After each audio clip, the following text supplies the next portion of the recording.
নমস্কার। আচার্য প্রফুল্লচন্দ্র রায়ের আত্মচরিত। আজ পড়ব নবম পরিচ্ছেদ। নবম পরিচ্ছেদের গোখেল ও গান্ধীর স্মৃতি এই শিরোনামে লেখা আচার্যের জীবনের আত্মকথনের একটু অংশ। গোখেল ও গান্ধীর স্মৃতি। এই স্থানে আমার জীবন কাহিনীর বর্ণনা কিছুক্ষণের জন্য স্থগিত রাখিয়া জি কে গোখেল এবং এম কে গান্ধীর সম্বন্ধে আমার স্মৃতির কথা বলিতে চাই। দুইজনের সঙ্গেই আমার ঘনিষ্ঠ পরিচয় হইয়াছিল। আমি কেবল এই দুইজন মহৎ ব্যক্তির কথাই এখানে উল্লেখ করিতেছি। আমি যে সমস্ত মহৎ চরিত্র ভারতবাসীর সংস্পর্শে আসিয়াছি, তাহাদের কথা বলিতে গেলে আর এক খণ্ড বৃহৎ গ্রন্থের প্রয়োজন হয়। দৃষ্টান্তস্বরূপ বলা যায়, আনন্দমোহন বসু, সুরেন্দ্রনাথ বন্দ্যোপাধ্যায়ের সঙ্গে আমার ঘনিষ্ঠ পরিচয় ছিল এবং ইহাদের দুজনকে আমি গুরুর মতো শ্রদ্ধা করিতাম। পণ্ডিত শিবনাথ শাস্ত্রীর ঘনিষ্ঠ সংস্পর্শে আমি কত শিক্ষা লাভ করিয়াছিলাম, তাহাও এখানে উল্লেখ করিব না। 1901 সালে বড়লাটের ব্যবস্থা পরিষদের অধিবেশনে যোগদান করিবার জন্য গোপালকৃষ্ণ গোখেল কলিকাতায় আসেন। একদিন সকালবেলা ডাক্তার নীলরতন সরকার আমার নিকট আসিয়া বলেন যে প্রসিদ্ধ মারাঠা রাজনীতিক গোখেল কলিকাতায় আসিতেছেন এবং তাহাকে অভ্যর্থনা করিবার জন্য হাওড়া স্টেশনে যাইতে হইবে। অল্প কয়েকদিনের মধ্যেই গোখেলের সঙ্গে আমার ঘনিষ্ঠ পরিচয় ও বন্ধুত্ব হইল। গোখেলের সঙ্গে তাহার অবৈতনিক প্রাইভেট সেক্রেটারি জি কে দেওধর ছিলেন। ইনি এখন সার্ভেন্ট অফ ইন্ডিয়া সোসাইটি বা ভারত সেবক সমিতির অধ্যক্ষ। আমাদের দুজনের প্রকৃতির মধ্যে কোন কোনো বিষয়ে সাদৃশ্য ছিল। এই কারণে আমরা দুইজন সামাজিক, অর্থনৈতিক এবং রাজনৈতিক বিষয়ে পরস্পরের প্রতি বন্ধুত্ব ও সহানুভূতির সঙ্গে আলাপ আলোচনা করিতে পারিতাম। তথ্য ও সংখ্যা সংগ্রহ বিদ্যায় গোখেল অপ্রতিদ্বন্দ্বী ছিলেন বলিলেই হয় এবং পরপর কয়েক বৎসর ভারত গভর্নমেন্টের বার্ষিক বাজেট সমালোচনা করিয়া তিনি যে বক্তৃতা দিয়েছিলেন তা প্রসিদ্ধ হইয়া রহিয়াছে। দাম্ভিক লর্ড কার্জন পর্যন্ত তাহার অকাট্য, যুক্তিপূর্ণ, তীক্ষ্ণ সমালোচনাকে ভয় করিতেন এবং তাহার সম্মুখে বিচলিত হইতেন। কিন্তু গোখেল তাহাকে পাণ্ডিত্য ও প্রতিভার জন্য লর্ড কার্জন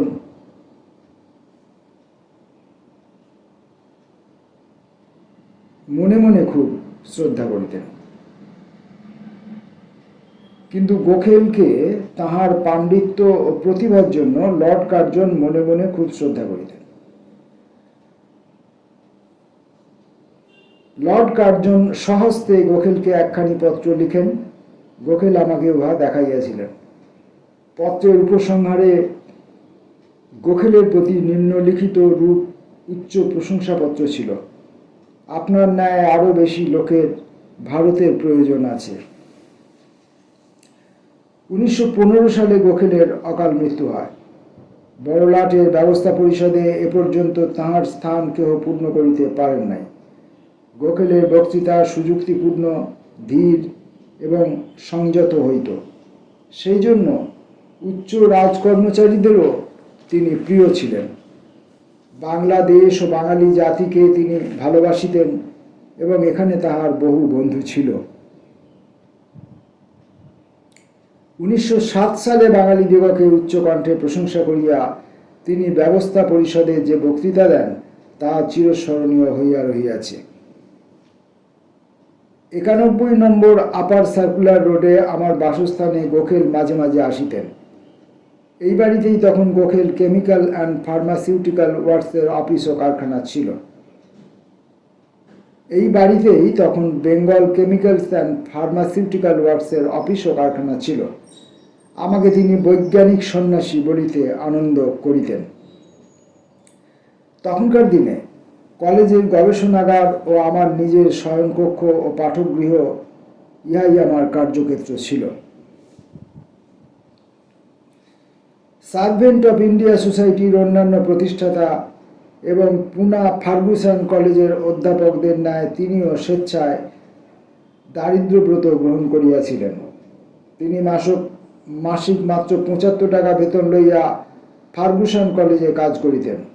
তিনি নিজেকে দাদাভাই নৌরোজির মানসিক পৌত্র বলিয়া অভিহিত করিতেন। দাদাভাই নৌরোজির ভারতের অর্থনৈতিক অবস্থা বিশেষভাবে অধ্যয়ন আলোচনা করেন। দাদাভাই নৌরোজির পর মহাদেব গোবিন্দ রানারেরও ভারতের অর্থনৈতিক সমস্যার আলোচনায় আত্মনিয়োগ করেন। মহাদেব গোবিন্দ রানারেকে দাদাভাই নৌরোজির শিষ্যরূপে গণ্য করা হয় এবং গোখেল ছিলেন এই রানারের শিষ্য। সুতরাং এই দিক দিয়া গোখেল নৌরোজির মানসিক পৌত্র ছিলেন বলা যায় এবং ইহা তিনি সগর্বে বলিতেন। গোখেল আমার কয়েক বছরের ছোট ছিলেন। প্রাচ্য রীতি অনুসারে আমি কনিষ্ঠের মতোই তাহাকে সস্নেহ ব্যবহার করিতাম। একদিন আমি এক টুকরো কাগজে পেন্সিল দিয়া কবি বায়রনের অনুকরণে লিখিলাম, রাজনীতি ভূপেনের জীবনের একমাত্র অংশ, কিন্তু গোখেলের জীবন সর্বস্ব। প্রকৃতপক্ষে গোখেলের জীবনকালে এবং তাহার বহু পরে পর্যন্ত ফিরোজ শাহ মেহতা, ভূপেন্দ্রনাথ বসু, ডব্লিউ.সি. ব্যানার্জি, মনমোহন ঘোষ, আনন্দমোহন বসু প্রভৃতি আমাদের রাজনৈতিক নেতারা আইন ব্যবসায়ে প্রভূত অর্থ উপার্জন করিতেন। রাজনীতি তখন কতকটা বিলাসের মতো ছিল। এমনকি সুরেন্দ্রনাথ বন্দ্যোপাধ্যায় অধ্যাপক ও সাংবাদিকের কাজ করিতেন। জাতীয় কংগ্রেসকে তখন লোকে বড়দিনের সময়কারের 3 দিনের তামাশা বলিত। গোখেল প্রথম রাজনৈতিক নীতিক, যিনি তার জীবনের শেষ ভাগে সমস্ত সময় ও শক্তি রাজনৈতিক সমস্যার আলোচনায় প্রয়োগ করিয়াছিলেন। এই উদ্দেশ্যে তিনি অর্থনৈতিক, রাজনৈতিক ইতিহাস, স্ট্যাটিস্টিক্স প্রভৃতি বিষয়ে সুনির্বাচিত গ্রন্থ সংগ্রহ করিয়াছিলেন, যাহাতে ভারত সেবক সমিতির ভবিষ্যৎ সদস্যরা ওই সমস্ত বিষয়ে যথেষ্ট জ্ঞান সঞ্চয় করিতে পারে। একবার তিনি শ্রীযুত শ্রীনিবাস শাস্ত্রীকে আমার নিকট লইয়া আসেন এবং তাহাকে একজন দরিদ্র স্কুল মাস্টার বলিয়া আমার সঙ্গে পরিচয় করাইয়া দেন এবং সেই সময় আমার কানে কানে তিনি বলেন, শাস্ত্রীকে তিনি তাহার কার্যের ভবিষ্যৎ উত্তরাধিকারী বলিয়া মনে করেন। বলা বাহুল্য, গোখেলের এই দূরদৃষ্টি এবং ভবিষ্যৎবাণী সার্থক হইয়াছে। এই 2 জন বিখ্যাত ভারতীয় রাজনীতিক, যাহারা স্বদেশে ও বিদেশে সর্বত্র শ্রদ্ধা ও সম্মান লাভ করিয়াছেন, তাহারা জীবনের প্রথম ভাগে আমারই মতো বিদ্যালয়ের শিক্ষক ছিলেন, একথা ভাবিতে আমার আনন্দ হয়। 1912 সালে 1 মে আমি তৃতীয়বার বোম্বাই হইতে ইংল্যান্ড যাত্রা করি। ঘটনাচক্রে গোখেল জাহাজে আমার সহযাত্রী ছিলেন এবং তাহার সঙ্গ আমার পক্ষে আনন্দদায়ক ও শিক্ষাপ্রদ হইয়াছিল। একটি ঘটনা আমার বেশ স্পষ্ট মনে পড়িতেছে। একজন ইংরাজ বণিক যাত্রীদের মধ্যে ছিলেন। প্রাচ্য দেশে তাহার ব্যবসা ছিল এবং স্বদেশে ফিরিতেছিলেন। একদিন সকালবেলা ভারত গভর্নমেন্ট শিক্ষার জন্য কত টাকা ব্যয় করেন সেই কথা উঠিল। ইংরাজ বণিকটি কিঞ্চিত উদ্ধতভাবে বলিলেন, আমরা কি শিক্ষার জন্য প্রচুর অর্থ ব্যয় করিতেছি না?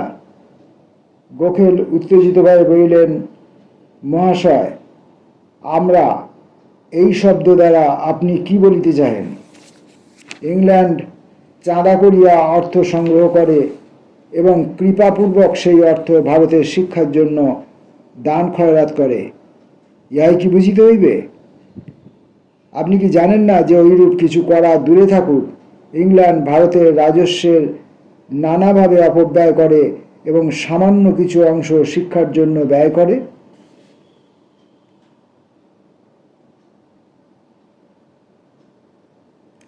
গোখেল ধীর গম্ভীর প্রকৃতির লোক ছিলেন, কিছুতেই উত্তেজিত হইতেন না।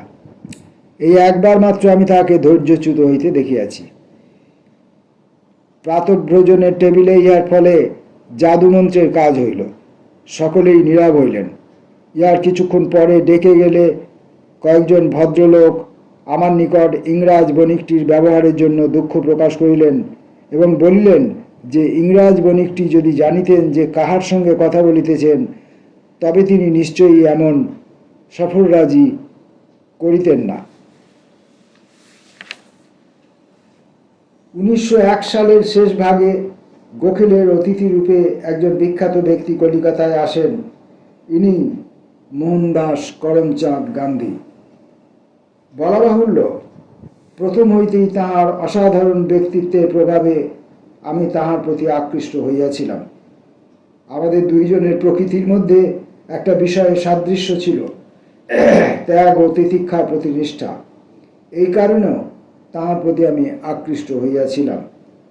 তারপর বহু বৎসর অতীত হইয়াছে এবং মহাত্মাজির প্রতি আমার শ্রদ্ধা ও তাহার সঙ্গে আমার ঘনিষ্ঠতা সঙ্গে সঙ্গে বর্ধিত হইয়াছে।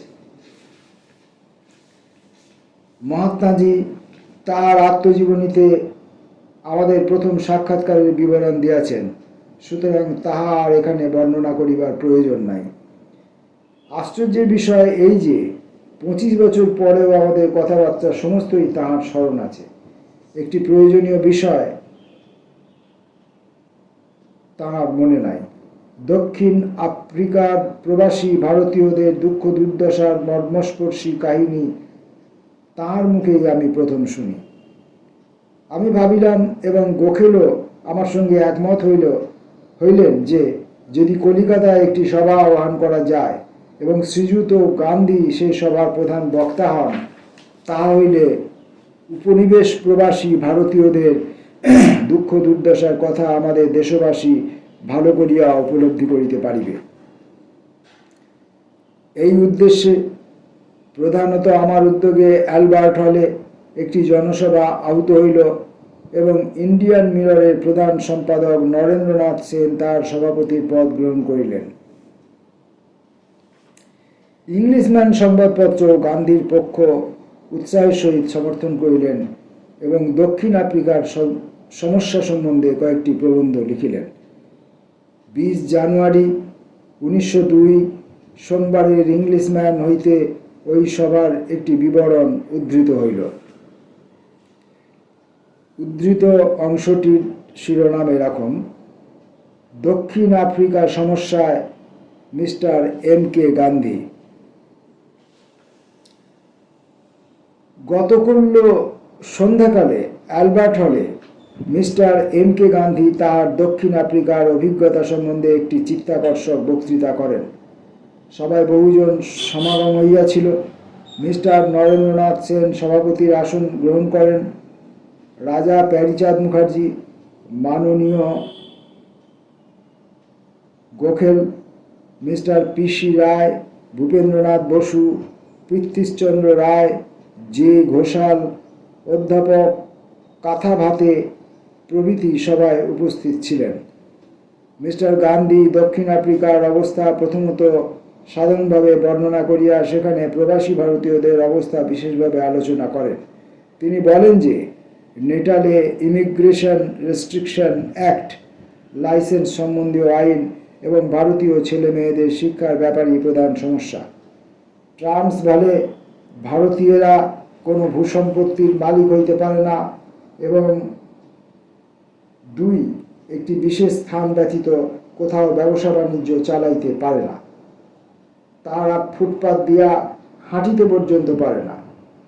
অরেঞ্জ নদী উপনিবেশে ভারতীয়রা মজুর ব্যতীত অন্য কোনোভাবে প্রবেশ করিতে পারে না, সেজন্য বিশেষ অনুমতি লইতে হয়। বক্তা বলেন, কোনো বিশেষ উদ্দেশ্য লইয়া যে এইরূপ অবস্থার সৃষ্টি করা হইয়াছে তাহা নয়, বুঝিবার ভুলের দরুনই এইরূপ হইয়াছে। ইংরাজি ভাষাবিজ্ঞ ভারতীয়দের অভাবে দুই জাতির মধ্যে এই বুঝিবার ভুল দাঁড়াইয়া গিয়াছে। এই সমস্ত অভিযোগ দূর করার জন্য তাহারা ভারতীয়রা দুইটি নীতি অনুসারে কার্য করিতেছেন।